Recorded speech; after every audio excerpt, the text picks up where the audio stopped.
among the most productive agriculture in the world. Farming operations use state-of-the-art technology, but also remain very labor-intensive. And to perform this labor, California has for years relied on people from other lands. Chinese immigrants came to these fields from the gold mines and railroads in the 1860s, but public hostility and legislation eventually forced them out, leaving growers without an adequate labor supply. Japanese and Filipino immigrants followed as sources of labor, until similar reactions also forced them from the fields. In the early 1900s, Mexican agriculture was disrupted by the Mexican Revolution, and tens of thousands of workers from Mexico began coming to California. The Bracero program of the 40s, 50s, and 60s recruited thousands more. Many were returned home each year. Others, enduring great resistance, joined into the fabric of California and U.S. society and continued to make lasting contributions.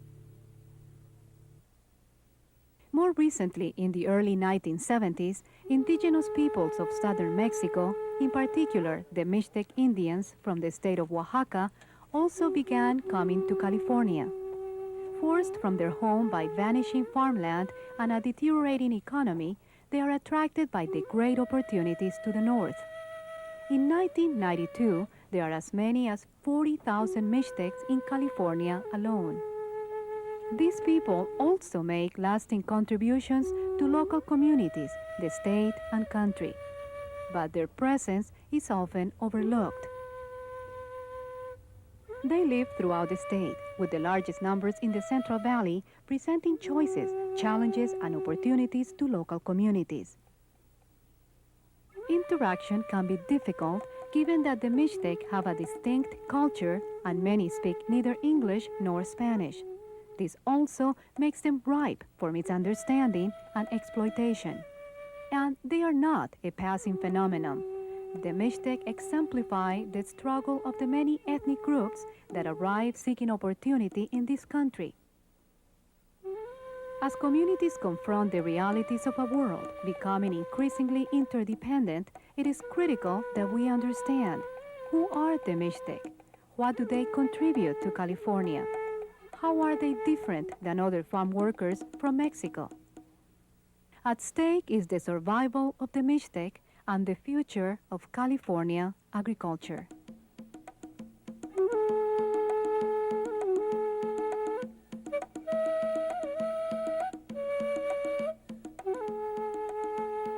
Oaxaca is a state in southern Mexico. It is the homeland for 17 indigenous groups, including the Zapotec, the Trique, and the Chinantec. These groups have their own languages and their own cultures, which are kept distinct in part by the tall mountains that divide the region. The Mixtec are among the largest of these groups. Their language is Mixtec, and their culture emphasizes family, community, common resources, and shared responsibility. Most are villagers living in remote areas and carry on long-standing traditions.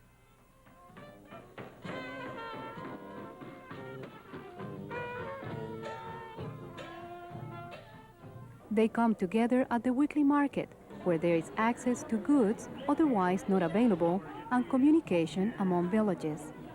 At this market, in the town of Tlaxiaco, it is common to hear several Mixtec dialects.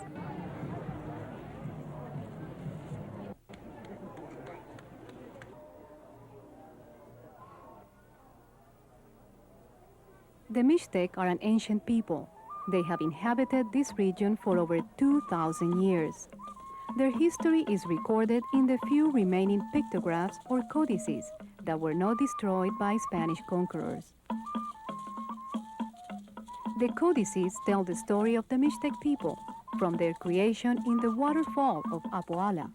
It was here that the great ancestors emerged from the center of the earth and spread in the four directions of the world.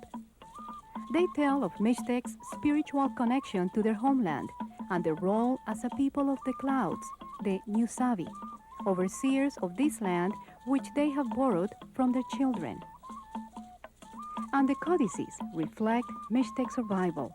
As skilled agriculturalists, they developed innovative cropping techniques and cultivated a deep respect for natural systems. For centuries, the Mixteca was a region of dense forests and clear running rivers. But in the last 500 years, there has been widespread devastation.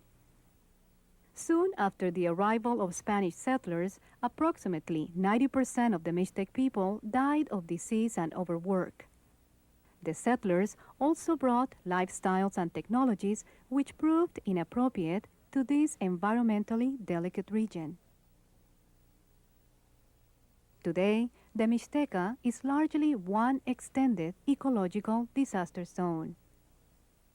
So we have to remember now in the Mixteca we have steep mountains and heavy rainfall, so that if you disturb the native vegetation, then the soil is exposed to the intense tropical summer rains and washes away, ends up in the ocean. Well, the Mixtecs did have some problems, but it seems like they were managing it rather well with, for example, terracing the land and using different kinds of crop combinations that retain the soil, whereas before the Mixtecs had used only hand labor with no steel tools or iron tools, but only stone tools and wooden digging instruments. The Spanish now were utilizing steel hoes, axes, machetes, and perhaps most significantly, they brought with them all of their European farm animals, so that the cattle were grazing and tearing down the terraces, and the goats and the sheep in particular were eating a lot of the vegetation. Indeed, areas that before had been sort of bread baskets are now reduced to bedrock. Really, their only use is now to run goats.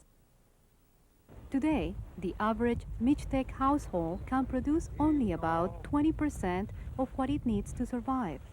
This, combined with the neglect of the Mexican government, which tends to favor large industrial development, can be seen to push the Mixtec from Oaxaca. To make ends meet, many have only one option: to migrate out of the region in search of wage labor. In the 1970s, most Mixtec migrants were single males, but today, more and more families are migrating.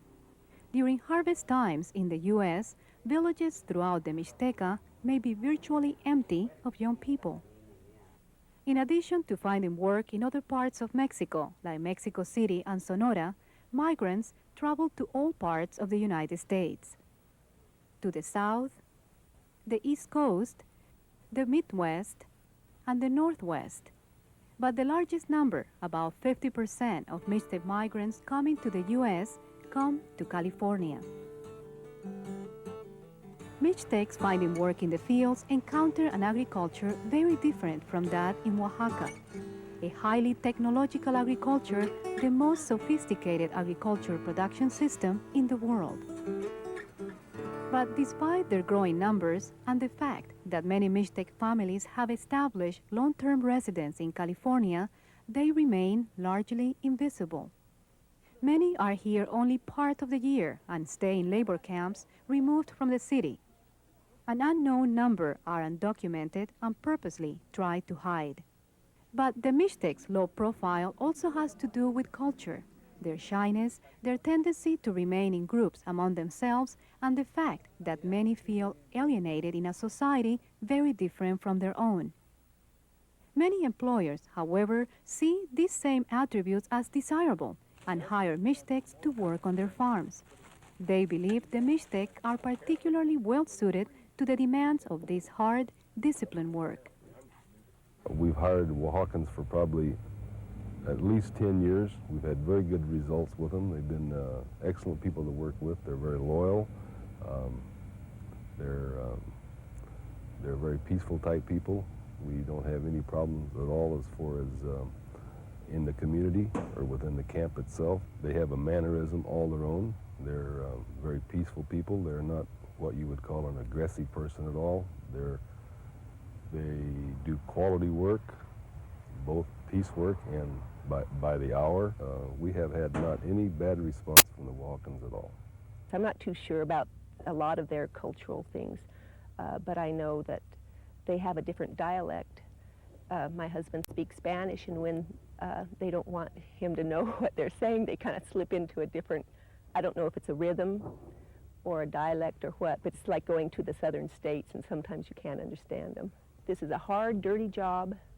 You have to be young, hungry, like my ancestors were. This is the work they did when they came over. So we need these people. I did this work when I was little. I know it is. It's hard, terrible, nasty work. And these guys are professionals.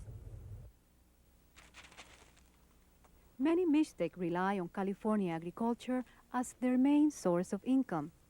But California also relies on the Mixtec.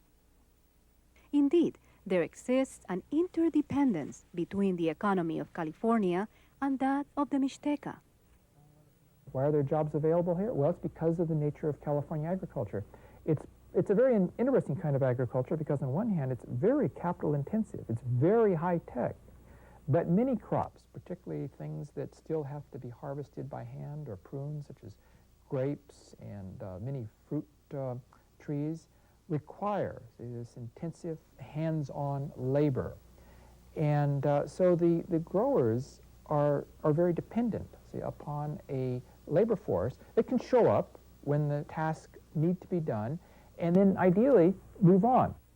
So there's sort of a mutual dependency here between the needs of the Mixtecs to supplement their for subsistence agriculture in Oaxaca and the labor requirements of California growers.